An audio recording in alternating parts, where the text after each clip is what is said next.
The airport clock did not care about excuses. 6:45 a.m. Abigail's heart stood frozen beneath it, her suitcase tilted awkwardly at her side, her chest rising and falling too fast. The numbers glowed red and final, like a verdict already delivered. Boarding closed at 6:40. 5 minutes late. 5 minutes was all it took for a life to split in two. "No, please," she whispered, as if the clock might soften if she sounded small enough.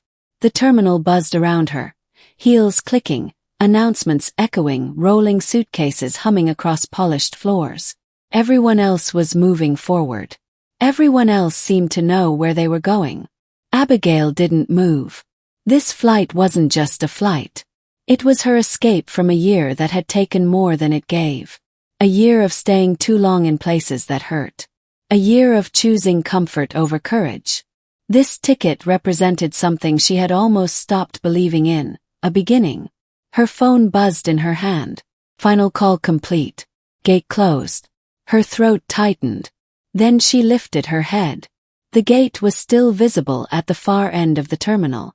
The glass doors leading to the runway were closing, but not fully shut. Beyond them, through layers of glass and distance, she could see the plane. It was still there. Something in her snapped, not broke, but sharpened. Abigail grabbed her bag and ran. She ran past confused travelers, past a startled airport worker, past the voice in her head screaming that it was useless. Her shoes slapped against the floor, her breath tearing at her lungs, her hair tumbling loose from the neat bun she'd styled hours earlier in a hotel mirror, convincing herself she was ready for change. "Please wait," she shouted, her voice swallowed by the cavernous space. The doors slid open just as she reached them. Outside, the air hit her cold and sharp. The airplane was moving. Slowly, yes, but undeniably pulling away from the gate, engines murmuring like a promise she was about to lose. Abigail ran anyway. Her legs burned. Her vision blurred. Tears streaked down her face without permission. She didn't wave dramatically or scream for attention. She simply ran like someone who had already lost too much to stop now. And high above her in the cockpit, Captain Francis Hale noticed something that didn't belong. Francis had flown this route hundreds of times. Mornings followed a rhythm he trusted. Checklists, clearance, pushback. Precision was comfort. Rules were safety. But movement caught his eye. "Do you see that?" he asked quietly, leaning forward. His co-pilot glanced out. Someone on the tarmac. Francis narrowed his eyes. Woman. Running. Not casually. Not confused. Desperate. She wasn't waving staff down or yelling instructions. She was chasing the plane itself, as if sheer will could close the distance. Something twisted in Francis's chest. He'd spent most of his life being on time. Too on time. Always early, always prepared. He had learned young that hesitation caused damage, and yet, watching her, he saw not carelessness but courage. The kind that comes from choosing to try even when failure feels guaranteed. "She's not done yet," he murmured. "Boarding is closed," his co-pilot said automatically. Francis hesitated. A single second stretched into something heavier. "Request hold," he said into the radio. The tower pushed back. Tight schedule. Procedures. Regulations. Francis's jaw tightened. "Just 1 minute," he repeated, his voice calm but unyielding. "I'm responsible for this aircraft." On the ground, Abigail finally stopped running. Her body gave in before her hope did. She bent forward, hands on her knees, gasping, her tears falling freely now. She had done everything she could. For once, she had tried with her whole heart. Plane slowed, then stopped. Abigail lifted her head slowly, afraid her exhaustion was playing tricks on her. It wasn't. Ground staff shouted. Radios crackled. A man in a reflective vest turned toward her, eyes wide. "You," he called, breaking into a run. "Are you Abigail Hart?" She nodded, stunned. "Come on now." Her legs felt weak, but she moved. Every step felt unreal, like walking inside a dream she didn't trust yet. The stairs were rushed into place. She climbed them with shaking hands, barely registering the curious stares of the crew. When she stepped inside the cabin, silence fell. Then someone clapped. Another followed.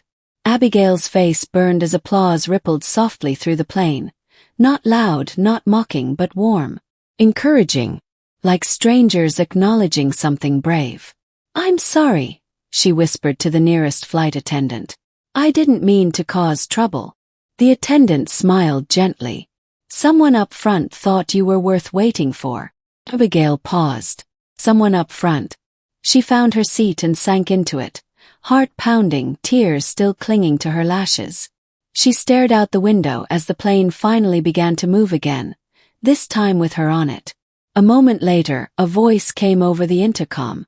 "Good morning, passengers. This is Captain Francis Hale speaking." Abigail's breath caught. "Thank you for your patience this morning. Sometimes," he continued, his tone steady but thoughtful, "life reminds us that timing isn't only about schedules. It's about recognizing when a moment matters." Abigail closed her eyes. She didn't know who Captain Francis Hale was. She didn't know why he had stopped a plane for her. But somewhere between the gate and the sky, something had already changed. And this, she somehow knew, was only the beginning. Abigail didn't sleep on the flight. She tried. She really did. She closed her eyes, adjusted the thin blanket, even counted her breaths the way a therapist once taught her. But every time her thoughts slowed, they circled back to the same moment, the way the plane had stopped. The way the world had seemed to pause just long enough for her to catch up. She pressed her forehead lightly against the window and watched clouds drift beneath them like scattered thoughts. "Someone up front thought you were worth waiting for." The words replayed in her head over and over, refusing to lose their weight. She had spent most of her life believing the opposite. Growing up, Abigail had learned not to expect allowances from the world. Her parents loved her, but love hadn't stopped them from leaving, first her father, then her mother years later, in quieter ways that hurt more. By the time she reached adulthood, Abigail had mastered self-reliance so thoroughly that hope felt almost irresponsible, which made what happened this morning feel unreal. A miracle she hadn't earned. Or maybe one she had finally allowed herself to chase. When the plane landed, Abigail stayed seated longer than necessary, her pulse quickening as passengers stood and filled the aisle. She didn't know what she was waiting for, an explanation maybe. Or proof that this wasn't all a coincidence she'd romanticized out of desperation. "Miss Abigail." She looked up. A flight attendant stood beside her row, smiling politely. "The captain would like to see you if you have a moment." Her stomach flipped. "Oh, did I do something wrong?" Abigail asked, already reaching for her bag. "Not at all," the attendant said. "This way." The walk to the cockpit felt longer than the flight itself. Every step echoed with doubt. What if he regrets it? What if this is just a formality? What if I imagined meaning where there was only procedure? Then she reached the open cockpit door. Captain Francis Hale stood just inside, tall and composed, his uniform immaculate, his expression softer than she expected. He looked human, not distant or intimidating, just someone who had made a decision and was still standing inside it. "You must be Abigail," he said. His voice was calm, steady, the same voice she had heard over the intercom, but closer now, warmer. "Yes," she replied. "I thank you. I don't even know how to say it properly." Francis smiled, not wide but sincere. "You don't have to." There was a pause. Not awkward. Measured. "I saw you running," he continued. "And I knew if I didn't stop, I'd think about it for a long time." Abigail blinked. "You don't even know me." "That's true," he said. "But I know what it looks like when someone refuses to give up." The words landed gently, but they struck deep. Abigail swallowed. "This flight was important to me. I've been stuck. For a while." Francis nodded, as if he understood more than she'd said. "Flying teaches you something strange. You can do everything right, checklists, timing, precision, and still miss what matters if you don't look up." He hesitated, then added, I've missed enough. Something shifted between them. Not romance yet. Something quieter. Recognition. A shared understanding that life didn't always reward discipline, but sometimes it rewarded courage. Well, Abigail said softly, breaking the moment, I should probably let you get back to work. Francis smiled again. Before you go, would you like coffee? Not airplane coffee. Real coffee. When schedules allow. Her heart skipped. Yes, she said before she could overthink it. Then, smiling shyly, I'd like that. They exchanged numbers, not dramatically, not with promises. Just a quiet agreement that this moment didn't have to end here. As Abigail stepped back into the terminal, sunlight spilling through wide glass windows, she felt lighter than she had in months. Not because everything was suddenly perfect, but because something had changed. The future no longer felt closed. They met 2 days later. A small cafe near the airport, nothing fancy. Francis arrived early as expected. Abigail arrived right on time, and smiled when she noticed. They talked for hours. About her new job and how terrifying starting over felt. About his career, the discipline it demanded, and the loneliness that sometimes followed him across time zones. They laughed at small things. Shared silences that didn't need filling. And slowly, carefully, they let themselves enjoy the unfamiliar comfort of being seen. But life didn't pause just because something good had begun. Francis's schedule was relentless. Abigail's new job demanded everything she had. There were cancelled plans, missed calls, long days when exhaustion replaced excitement. One evening, after a week of silence, Abigail stared at her phone and felt an old fear rise. This is where it fades, she thought. This is where timing ruins it. The same doubt that had chased her through airports and years whispered again, don't expect too much. But then her phone rang. Francis. I'm sorry, he said immediately. I should have called sooner. It's okay, she replied, but her voice betrayed her. No, he said gently. It's not. I don't want to be someone who almost shows up. Abigail closed her eyes. Meet me tomorrow morning, he continued. Before my next flight. There's something I want to tell you. The next day, they met on an observation deck overlooking the runway. Planes took off one by one, lifting into the sky like decisions made with confidence. Francis turned to her. I stopped that plane because something in me knew that following rules without listening to my heart had cost me before, he said. I don't want to make that mistake again with you. Abigail felt tears rise, unbidden. I'm afraid, she admitted. But I don't want to keep running alone. Francis reached for her hand, not gripping, not claiming, just offering. Then don't, he said. As another plane lifted into the sky, Abigail realized something profound. For the first time in her life, she wasn't chasing anymore. She was choosing. And somewhere between schedules and skies, fate had done its part. Now it was up to them. The hardest part of loving someone who lived in the sky was learning how quiet the ground could be. Abigail discovered this slowly, in the days that followed the observation deck conversation. It wasn't dramatic. There were no fights, no slammed doors, no ultimatums. Just absence. Long stretches of it. Francis would be crossing time zones while she sat in meetings, her phone face down on the desk, resisting the urge to check it every few minutes like a nervous habit. First they tried to make it light. Landed safely. Coffee tastes terrible at 35,000 feet. Thinking of you when the sun rises twice in one day. But as weeks passed, reality crept in where romance had once lived freely. Conversations shortened. Time differences swallowed intentions. And the silence between messages began to feel louder than words. Abigail hated how familiar that feeling was. She had promised herself she wouldn't do this again, wouldn't build hope on uncertainty, wouldn't make excuses for someone's absence. She'd spent too many years convincing herself that patience was the same as love. One evening, after a particularly long day at work, Abigail stood alone in her apartment kitchen, staring at her phone. No message. She placed it face down on the counter and leaned back, exhaling sharply. This is how it starts, she murmured to herself. Her new job was everything she'd hoped for, challenging, demanding, proof that she was capable of more than survival. But it also meant late nights, pressure, and a constant need to prove she belonged in rooms she once only dreamed of entering. She was growing. And growth, she was learning, didn't wait for anyone. Her phone finally buzzed. Delayed. Might not get to talk tonight. Sorry.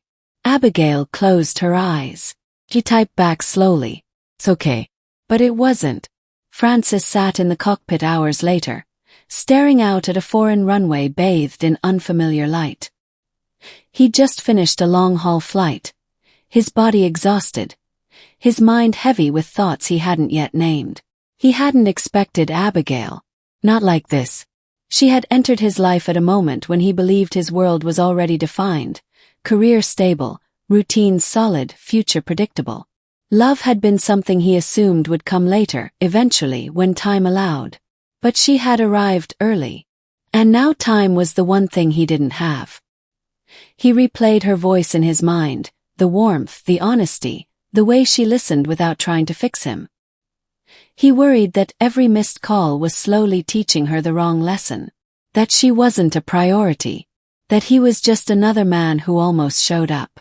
Francis rubbed his temples and exhaled. He knew how this story usually ended.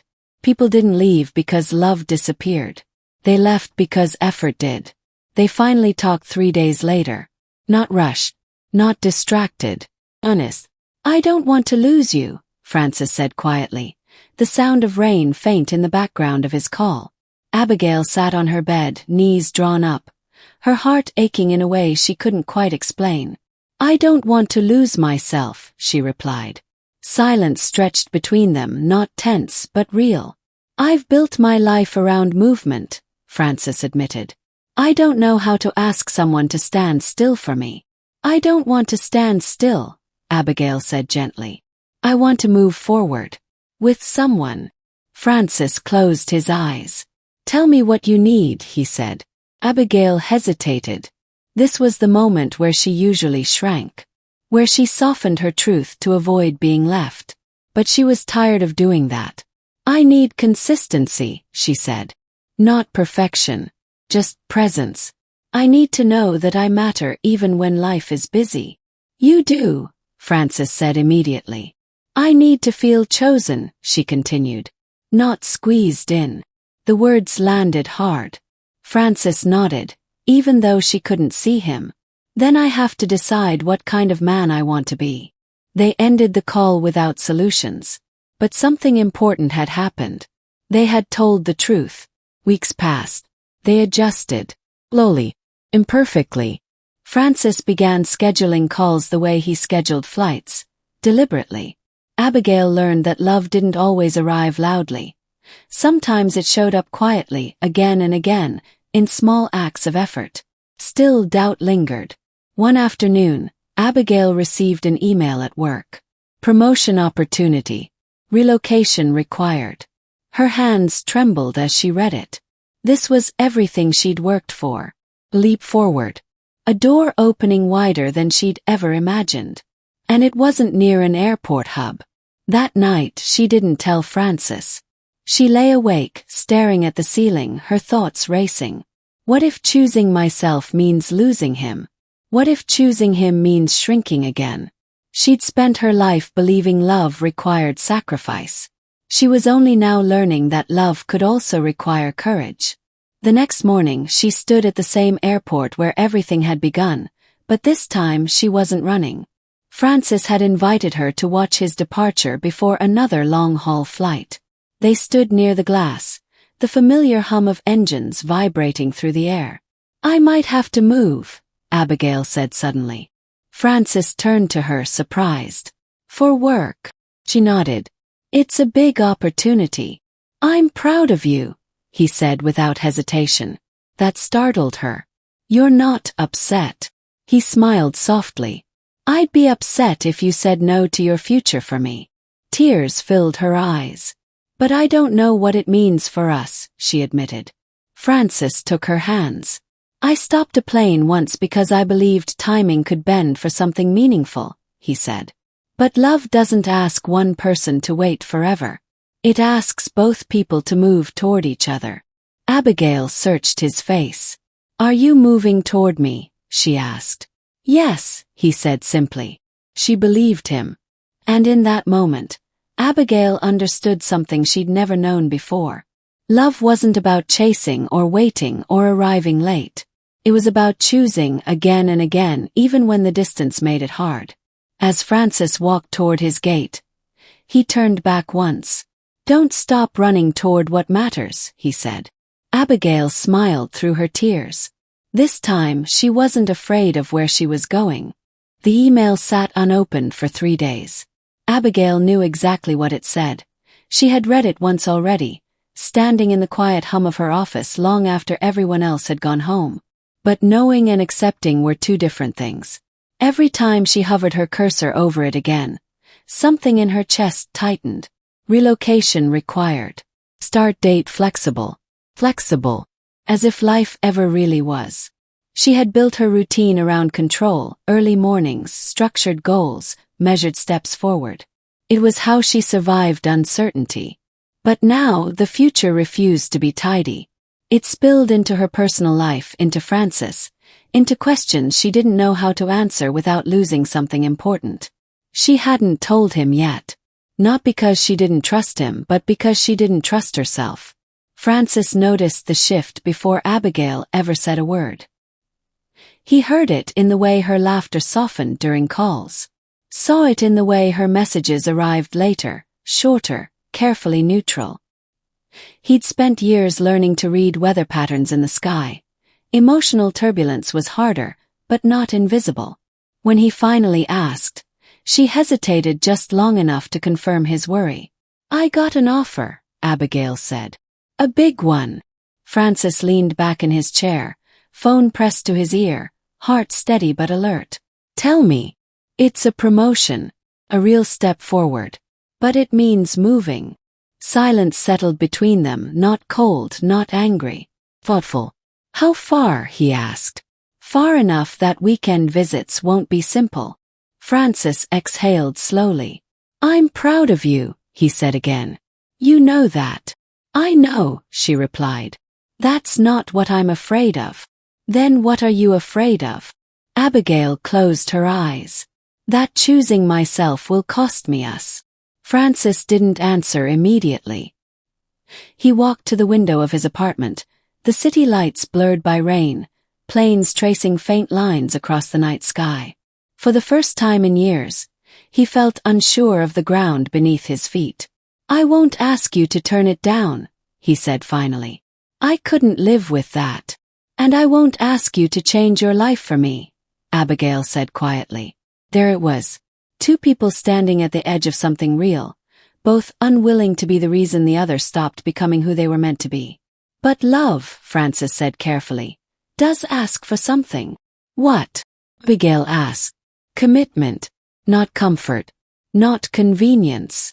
She swallowed. "I don't know what that looks like yet," she admitted. "Neither do I," Francis said. "But I want to figure it out with you."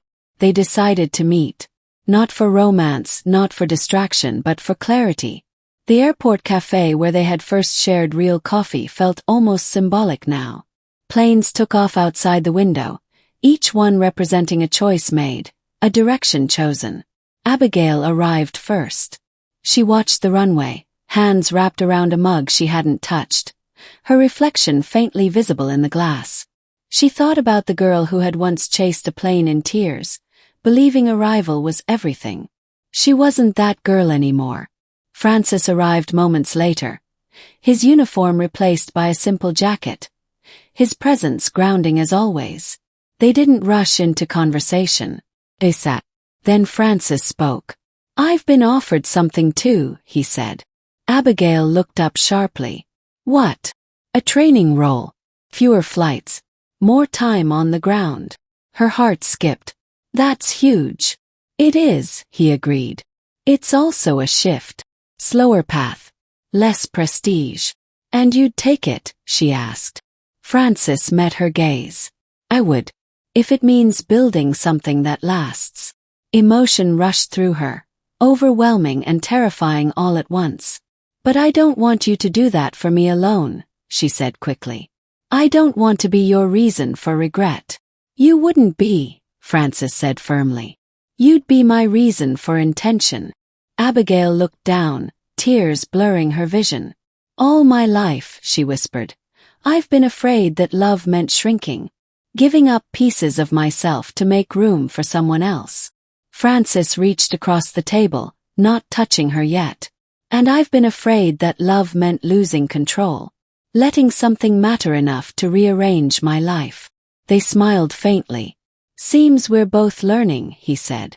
Still, knowing what to do didn't make doing it easier.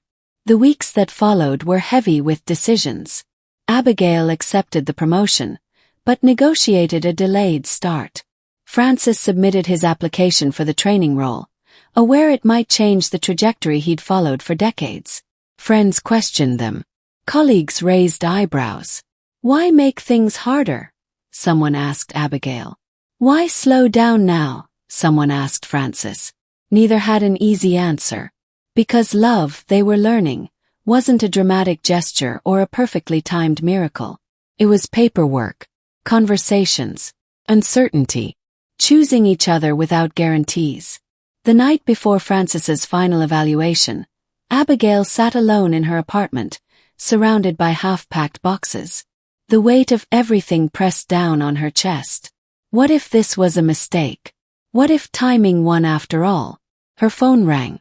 "Francis, I just wanted to hear your voice," he said. "Tomorrow decides a lot." Abigail smiled softly. "No matter what happens tomorrow, I'm glad we didn't walk away." "So am I," he said. There was a pause. "Abigail," Francis added, his voice steady but emotional, "I don't know what the future looks like, but I know who I want standing beside me while we figure it out." Tears slipped down her cheeks. "I'm here," she said. "I'm not running." The next morning, Abigail returned to the airport, not as a passenger, not as someone chasing or waiting, but as someone standing still with purpose.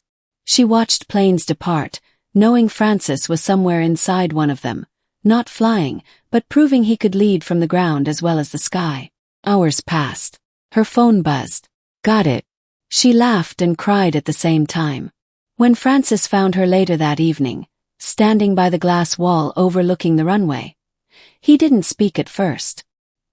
He simply pulled her into his arms, holding her like someone who understood the fragility of what they were building. "We did this," he said quietly. "We chose this," Abigail replied. Outside, a plane lifted into the darkening sky, lights blinking like a promise. Abigail rested her head against Francis's shoulder. For the first time, the future didn't feel like something to chase. It felt like something they were walking into, together. The first thing Abigail noticed was the quiet. Not the lonely kind, the kind that felt earned. Sunlight filtered through the curtains of her new apartment, casting soft lines across unpacked boxes and half-filled shelves.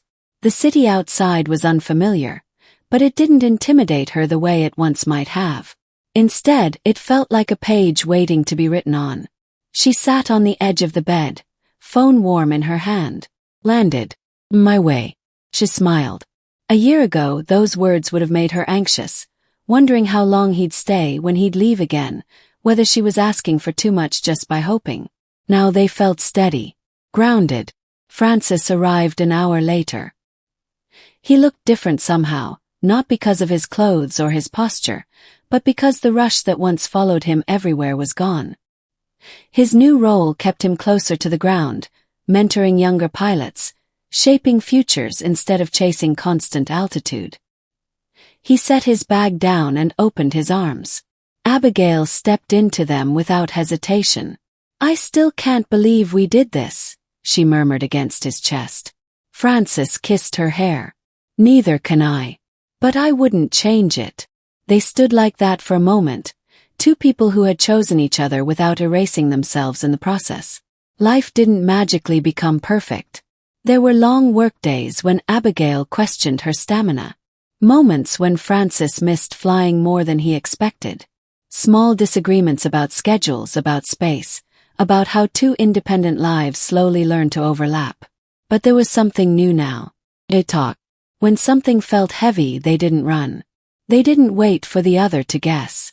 They sat at the kitchen table late at night, cups of tea growing cold, choosing honesty even when it was uncomfortable. One evening, as rain tapped softly against the windows, Abigail found herself staring at an old boarding pass tucked inside a book on the shelf. She pulled it out slowly. The date had faded, but the memory hadn't. "I was almost too late," she said quietly. Francis glanced over from the couch. "For the flight?" "For everything," she replied. He joined her, sitting close. "If you hadn't run," he said, "I would have taken off. I would have followed the schedule and never known what I missed."